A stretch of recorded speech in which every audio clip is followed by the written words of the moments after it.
Faites très attention de vous lancer. Souvent, les gens ont peur de se lancer parce qu'ils ont peur d'échouer. Mais ce n'est pas de ça dont vous devez avoir peur.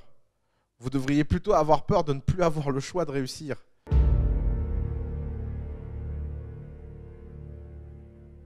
Non, je ne peux pas te parler, je suis en vidéoconférence avec mes abonnés. Donc on se rappelle plus tard. Allez, bisous bisous. Salut, bienvenue. Aujourd'hui, je voudrais vous parler de Oussama Ammar, l'un des 3 cofondateurs de The Family, qui est une entreprise qui accompagne les startups à réussir le plus rapidement possible. Parmi tous ces conseils, j'ai volé pour vous ces 10 clés de la réussite. Ma clé préférée étant la détermination. Dites-moi en commentaire quelle a été la vôtre et surtout, si vous n'êtes toujours pas abonné, abonnez-vous. On se donne rendez-vous en toute fin de vidéo avec toutes nos clés. À tout de suite. La première, c'est la détermination. La détermination, c'est la capacité à jamais lâcher. Et quand quelque chose est dur, on le fait quand même, et on va jusqu'au bout et on ne lâche jamais rien. Et je pense que ça se rapproche énormément de la mentalité d'une mentalité un peu guerrière, un peu.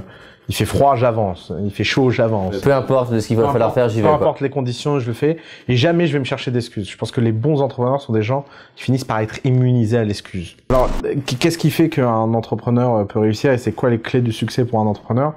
Je pense que la plus fondamentale à toutes, alors moi j'ai une théorie assez personnelle sur les qualités qu'il faut, mais il y a quelque chose de vraiment très fondamental, c'est le courage. Et alors, le courage, justement, c'est quoi? Le courage, c'est de faire les bonnes choses au bon moment, malgré ce que ça coûte. Et parce que c'est le courage qui est la mère de toutes les qualités. C'est facile d'être honnête tant que c'est pas dangereux. C'est facile d'être loyal tant qu'il y a rien à y gagner. C'est facile d'être fidèle tant qu'il n'y a pas une trahison qui pourrait rapporter énormément. Être entrepreneur, c'est atteindre un point où à un moment ou un autre, vous avez une définition du succès avec laquelle vous êtes confortable. Alors par exemple, dès qu'on parle de vie personnelle et d'entrepreneuriat, se lancent les grands débats de qu'est-ce que le succès? Qu'est-ce que ça veut dire réussir? Et alors moi je vais vous le dire, ça ne veut rien dire, parce que tout le monde a sa définition personnelle du succès. Il y a des gens qui sont très insatisfaits de tout, il y a des gens qui sont contents de tout. Par exemple, il y a des gens, ils ont un article dans la presse, ils ont réussi. Il y a des gens, ils ont un article dans la presse, ils se disent il est mal écrit. Donc, il n'y a pas d'élément objectif. Est-ce que faire un exit, c'est une réussite? Quand on a créé The Family, on a eu la chance de recevoir le fondateur de Pars, qui s'appelle Tikhon Bernstein. Tikhon Bernstein, il a vendu sa boîte 100 millions de dollars à Facebook. Il a dû toucher 35 ou 40 millions de dollars et il a 28 ans. Okay? Tous les gens ont projeté chez lui une réussite incroyable dans l'écosystème parisien.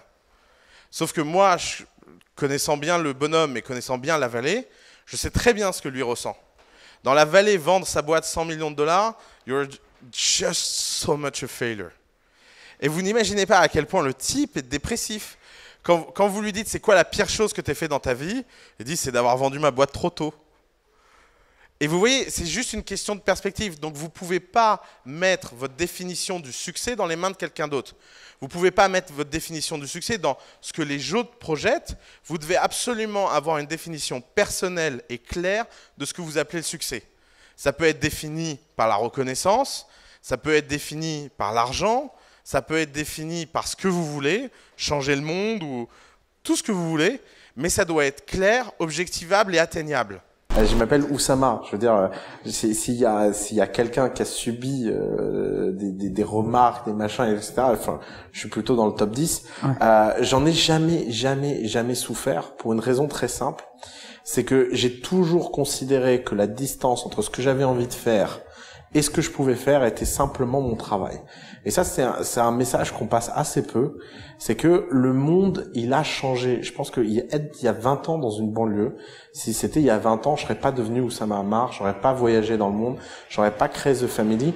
Parce qu'il y a 20 ans, il fallait, si je voulais réussir, qu'un type me prenne sous son aile et que ça devienne une opération d'ascension sociale et une opération de respect en mode ah bah petit, tu viens de là, on a besoin de diversité, tu seras notre excuse de diversité. Il s'est passé un truc très très dingue, c'est que l'internet a permis à des gens de pouvoir être qui ils veulent derrière leur ordinateur. Moi je m'appelais Oussama, j'avais 14 ans, j'étais dans un HLM et par ICQ, j'avais des gens à travers le monde qui travaillaient pour moi et personne ne m'a jamais demandé qui j'étais. Ouais. Et j'en ai jamais parlé et je l'ai pas vécu comme un drame parce que je me suis pas mis en mode on reconnaît pas mes origines, je sais pas quoi. J'ai toujours été cool par rapport à ça. J'ai toujours été obsédé que par le travail et par le résultat qu'on produit dans le travail. Et cette éthique a fait qu'en fait, il y a un moment, les gens se rendaient même plus compte en fait que je m'appelais Oussama. Ouais. Et c'était plus un sujet. Bon, je vais vous raconter un truc très personnel. La première fois que j'ai été à découvert de ma vie, j'ai paniqué. Je viens d'une famille où ils sont tous un peu traumatisés sur l'argent, ils n'ont jamais eu de dette, ils ont toujours vécu très simplement. Et le découvert dans ma famille, c'est le truc...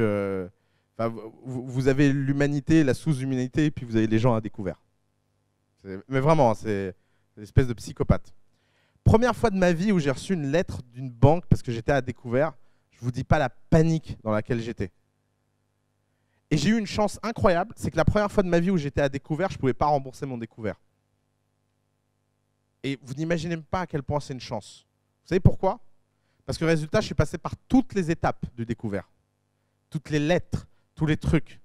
Et quand je suis arrivé à la fin et que j'ai vu qu'en fait, 1, j'étais toujours en bonne santé, que 2, il n'y avait personne qui était venu chez moi pour me mettre en prison, que 3, je pouvais continuer à voyager librement, et que 4, il y avait une sorte d'étape après l'huissier qui était la négociation et que vous remboursiez même pas l'ensemble de votre dette parce que c'était comme ça, et qu'une fois que les mecs avaient vu que vous pouviez sincèrement pas rembourser, vous aviez une preuve. Puis j'ai même découvert qu'il y avait un article du Code civil qui disait que toute dette qui ne peut pas être remboursée dans les 24 mois de vos revenus, retenez-la celle-là, article 1041 du Code civil, toute dette qui ne peut pas être remboursée dans les 24 mois par vos revenus sur les 24 prochains mois doit être négociée et réduite pour être ramenée à vos 24 prochains mois de revenus. Vous imaginez? C'est incroyable. Il y a des types qui ont vachement bien pensé le monde. Ils se sont dit, il ne faut jamais mettre quelqu'un dans une position d'avoir une créance supérieure à ses 24 prochains mois, sinon c'est le mettre dans une situation où il ne pourra jamais sortir de sa situation. Il y a une seule exception, c'est les condamnations pénales. Parce que ce n'est pas une dette, une condamnation pénale. Tu ne dois pas de l'argent à quelqu'un. C'est la société qui te force à faire quelque chose. C'est très différent. Mais donc, oui, Kerviel, oui. 4 milliards 9, là, ça c'est du découvert. Il ne vous reste plus qu'à rencontrer le pape à ce niveau-là. Ça c'est sûr. Le type a vachement bien compris, quoi. La ligne de revenus de la plupart des gens, ça commence comme quelque chose de relativement plat. Et puis après, ça monte petit à petit. Et il faut savoir que 90% des gens bâtissent leur fortune entre 45 et 55 ans. Donc c'est pas les gens qui bâtissent leur fortune jeune en fait sont des exceptions et ils sont pas la norme. L'entrepreneuriat c'est quoi? C'est prendre cette courbe et la tirer énormément pour qu'en fait cette somme cumulée arrive en très peu de temps plutôt que dans cette ligne très rectiligne et très sûre. Et alors forcément, comme toute loi physique, quand vous tirez quelque chose, vous avez besoin de produire une énergie proportionnelle à l'effort que vous tirez. Et c'est pour ça que l'entrepreneuriat, c'est quelque chose de dur, c'est quelque chose d'intense, c'est pas des vacances. Il y a des gens qui font des startups comme des gens partent en vacances. Hier, il y a quelqu'un qui me disait « ouais, c'est devenu n'importe quoi. Maintenant, les gens deviennent entrepreneurs comme à mon époque, les gens devenaient réalisateurs et producteurs. » Bon, très bien, mais c'est pas grave. Ce qui compte, c'est les gens qui le font sérieusement. Et si pour qu'il y ait plus de gens qui le font sérieusement, il y a beaucoup plus de gens qui le font pas sérieusement, bah, tant pis. Mais résultat, tirer cette courbe, ça a un intérêt énorme parce que même si à la fin on retombe à zéro parce qu'on a raté, en fait, on a un impact sur le reste de sa carrière et on développe des compétences qui ne sont développables que dans ce genre de moment-là. Pourquoi je déteste les coworking space ? Pourquoi je pense qu'aucune start-up du monde ne devrait aller dans un coworking space? C'est tout simplement parce que dans un coworking space, une culture de coworking se crée. Et donc, c'est plus la culture de votre start-up qui se crée, c'est la culture ambiante du groupe. Et c'est forcément une moyenne et c'est forcément de la merde. Il n'y a pas d'autre mot. Parce que si vous voulez créer une culture, la première chose, c'est de vous isoler. Pourquoi vous pensez qu'on a mis un logo qui ressemble à une secte à l'entrée? Vous imaginez le nombre de gens qui arrivent et font « ah, The Family, ils sont fermés ». Mais tant mieux. Parce que si vous pensez vraiment si vous pensez dans votre tête qu'on peut juger quelqu'un sur un détail pareil, c'est tout simplement que vous n'êtes pas suffisamment tolérant pour nous et très bien faites demi-tour. On ne veut même pas connaître votre existence. Et il y a des gens qui sont dans des paniques, qui se disent « mais tu te rends compte, il y a des gens qui disent ça sur toi ». Et je dis « ouais, je sais, c'est trop classe d'être un gourou ». Et point barre. Parce que je sais que tous les gens qui nous connaissent savent très bien qu'on ne l'est pas. Et c'est la seule chose qui me compte. Donc, soyez obsédés par les vraies choses qui comptent et le reste ne compte pas. Plus vous aurez de succès, plus vous serez critiqué. Ne soyez jamais sensible à la critique. Jamais. Il faut vraiment vous apprendre à vous immuniser de ça. N'ayez pas peur. La peur, c'est ce qui fait que les gens font des choses qui ne comptent pas. C'est le pire sentiment. Quand on demande à un type qui possède une Porsche qu'est-ce qu'il a besoin dans sa voiture, il répond toujours la même chose. Ah, c'est génial comme voiture, mais si j'avais un peu plus de place pour les jambes, si le siège était un peu plus confortable, si j'étais un peu moins bas. Et en fait, le mec vient de te fabriquer une Volvo. Et si tu lui faisais ça, il n'achèterait jamais le prix d'une Porsche. Ouais. Et parce que les gens ne payent pas une Volvo le prix d'une Porsche. Donc, le feedback, finalement, il est là, il est comme un phare au loin, en fait. Il est là pour donner la direction et savoir est-ce qu'on est en train de naviguer dans le bon sens. Mais si on est sensible à l'opinion des autres et qu'on n'a pas de conviction par rapport à ce qu'on fait, bah, ça ne fonctionne pas. Le feedback data, c'est quoi? C'est le fait que quand on fait quelque chose, on regarde tout de suite si ça vend ou si ça ne vend pas. Alors quand c'est gratuit, est-ce que les gens utilisent ou est-ce que les gens n'utilisent pas? Et c'est ça finalement le plus pur des feedbacks. Si on prend le cas Facebook, moi, David Marcus la dernière fois était là. Et il est Head of Messenger chez Facebook. Il a été patron de PayPal, etc.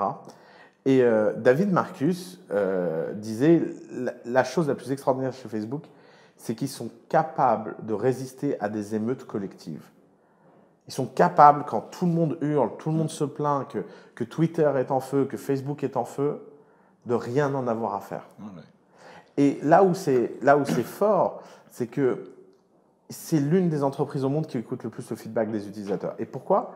Parce que ce qui les intéresse, eux, c'est l'usage.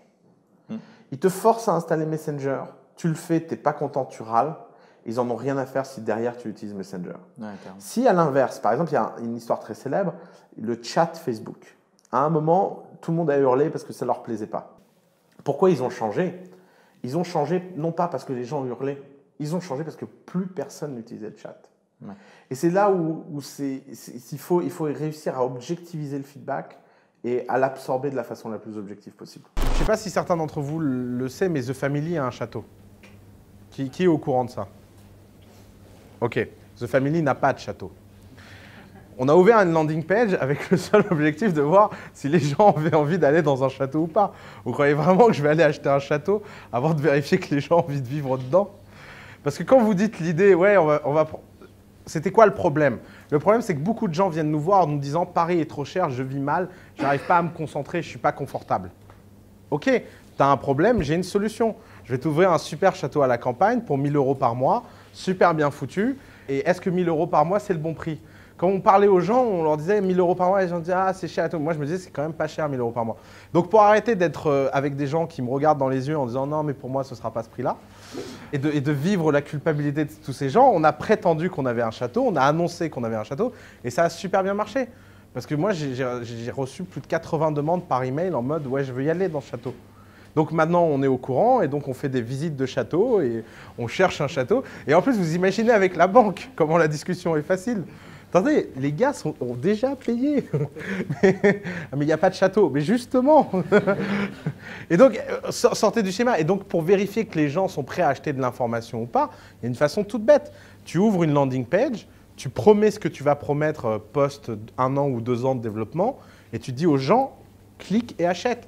Et si les gens cliquent et achètent, c'est que tu as raison. Si personne ne clique et achète, c'est que tu as tort. Et quand ils ont cliqué et qu'ils ont acheté, tu as un petit message du type « Bah écoute, c'est pas encore prêt, mais ça va venir. » Personne n'en veut pour ça. J'espère que cet épisode vous a plu. Si c'est le cas, n'oubliez pas de lâcher un pouce en l'air qui fait plaisir. Et cette semaine, j'ai interviewé Maxime Timonier, l'un des 3 cofondateurs de la startup Nénuphar. C'est quoi Nénuphar? Une entreprise qui fabrique des chaussures d'intérieur. Avec lui, on parle de levée de fonds, comment il a obtenu ses 425 000 € de financement pour lancer son entreprise. Il nous a gentiment ouvert les coulisses de sa startup. Et si vous êtes intéressé par l'envers du décor des entreprises, j'ai créé Back Office. C'est un podcast dans lequel j'interviewe des entrepreneurs. C'est le lien qui est juste en dessous ici. Il faut cliquer dessus. C'est disponible sur SoundCloud c'est disponible sur iTunes. Et nous, on se donne rendez-vous dans un prochain épisode. Salut. Ouais, mais pourquoi tu me parlais de silicone? Ah, la vallée!